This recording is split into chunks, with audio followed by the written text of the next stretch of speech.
Hello friends, welcome to KB tutorial. So in this tutorial we are going to see how to read from an Excel sheet using Apache PyVI in Selenium WebDriver.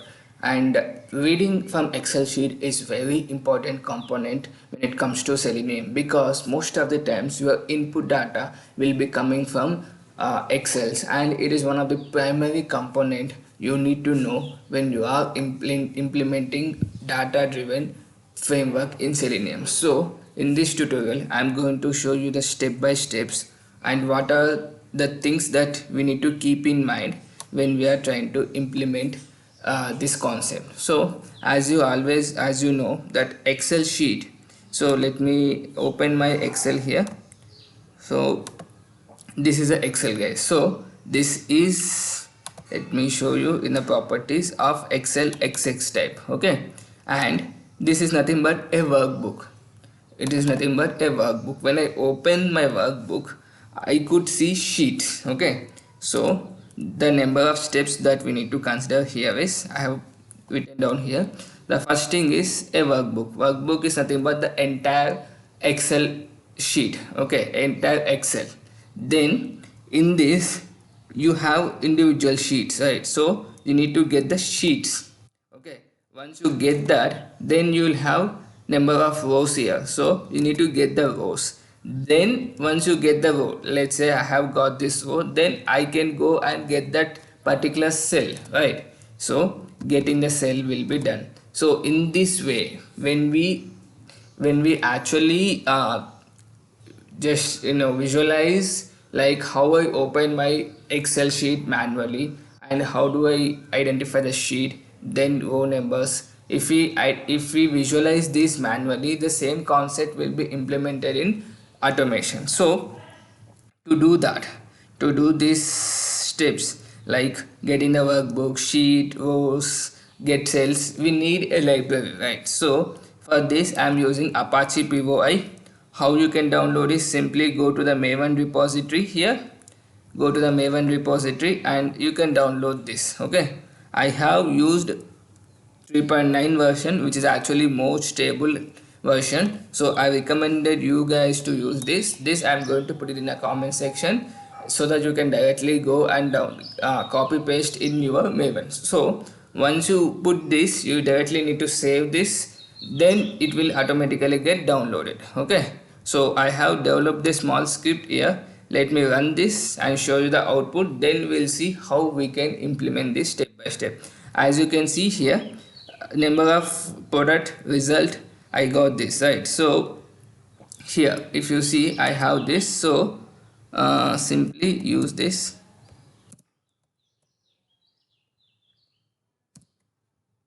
Okay, I got only one, it seems, so let me use this one row, right? So now you can see we got the complete result. So how we can do this concept is, let me take one more class here, like excel excel automation. Okay,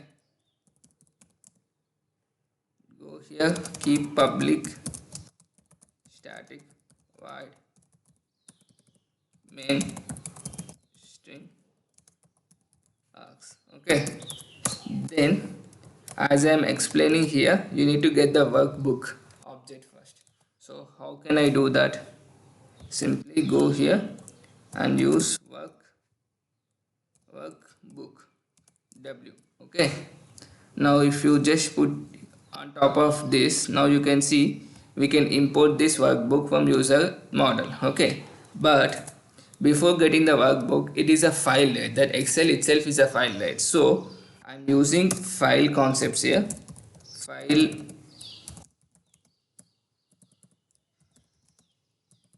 one second, file f is equal to new file of, you need to give the path. So mine is in here, input folder, then input sheet dot cell XX. Okay, then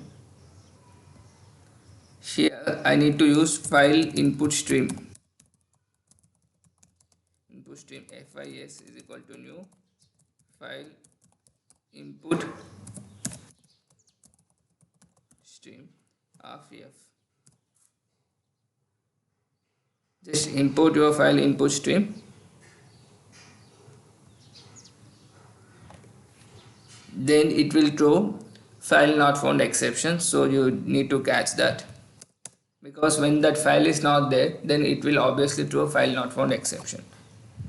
Then if you go here, W is equal to, I have already told you this is a Excel XF type, so I need to use new XSF. One second.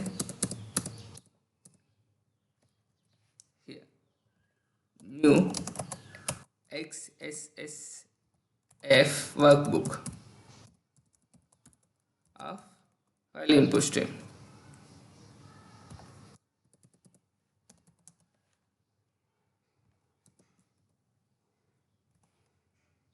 Now put your mouse over on it, then you can directly get that and add it rows, which is IO exception it is throwing. Then once I get this workbook object, now it's time to get the sheet object, right? So sheet S is equal to W dot get sheet. Sheet name is here. What is the sheet name? Sheet name is input, right? This one is a sheet name. So the sheet name is input.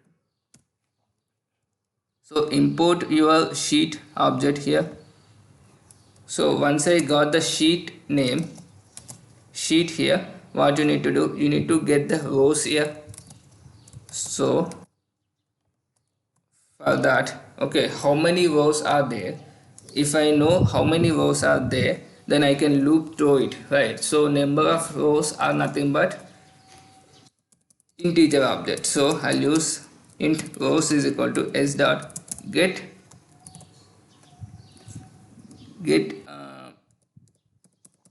s dot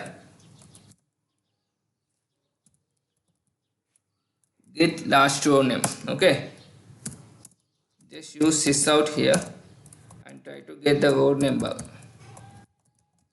last row number. Okay, last row number is equal to rows. Okay, now if I execute this, I should get number of rows,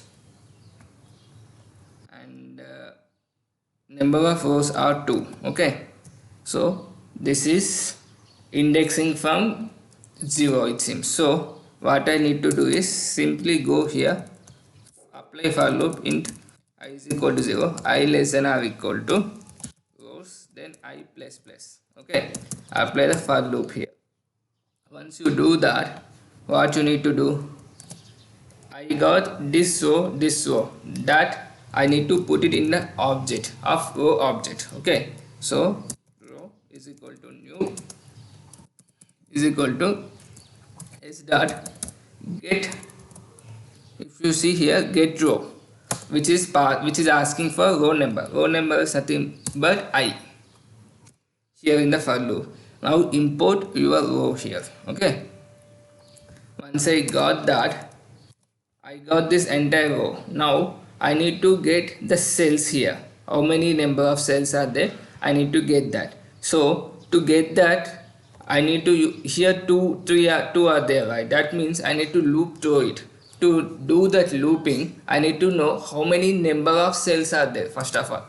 So to do that, I have one function.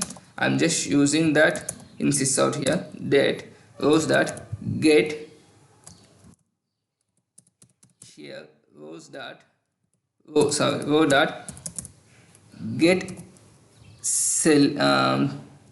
I have this cell number, right? So get row dot get last cell name. Okay, so in first row, this is it, I. So if I execute each and every row, I'll know how many cells are there. Using that, I can use the for loop, right? So in the first row, now you can see in the first row, 2 cells. Second, here, this one, last one. Okay, I have 2 cells here, each and every place. So what I'll do is I'll use int I is equal to 0, int j is equal to 0, j less than or equal to row dot get last cell name j plus plus. Okay, here once I got that, what I need to do is simply use this row dot get cell of j. You do this, you comment these lines. Now if I execute, let's see how we are getting. Okay, we are getting properly, but everything is in line side. So everything is new line, right? So what I'll do is I'll do like this. First row, I don't apply any line. Once I come out of that row, I'll apply new line. So if you see here, we got it properly, but just need to apply more spaces on it.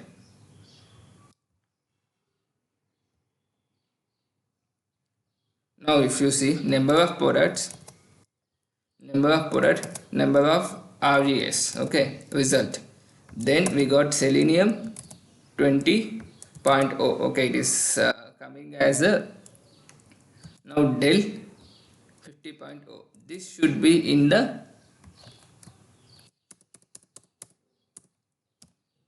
get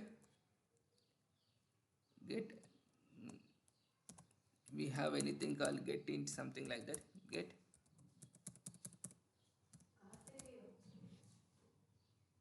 Get cell, we have this I'm using, right? This I am going to typecast it to the integer. In this way you can once you this is coming as a double, right? If you typecast it to the integer, you should get that. You have anything called integer? No. Okay, this is coming as string, right? So what I'll do is this dot integer string dot. So okay, what I'll do is integer dot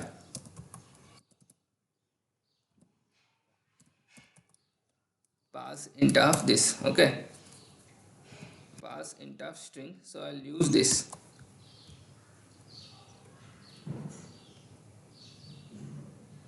Unsigned it. Okay.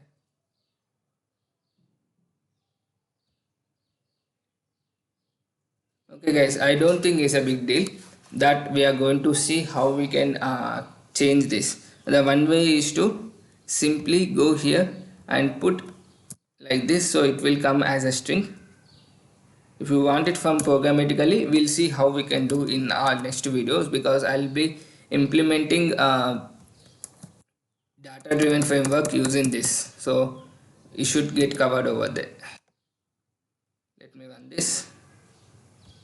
Usually in my project we do like this, just put colon in top before to this, so it will come as a proper text in Excel that will be read using Apache Pivot here. So I hope it's informative for you guys. Thank you so much for watching. Thank you.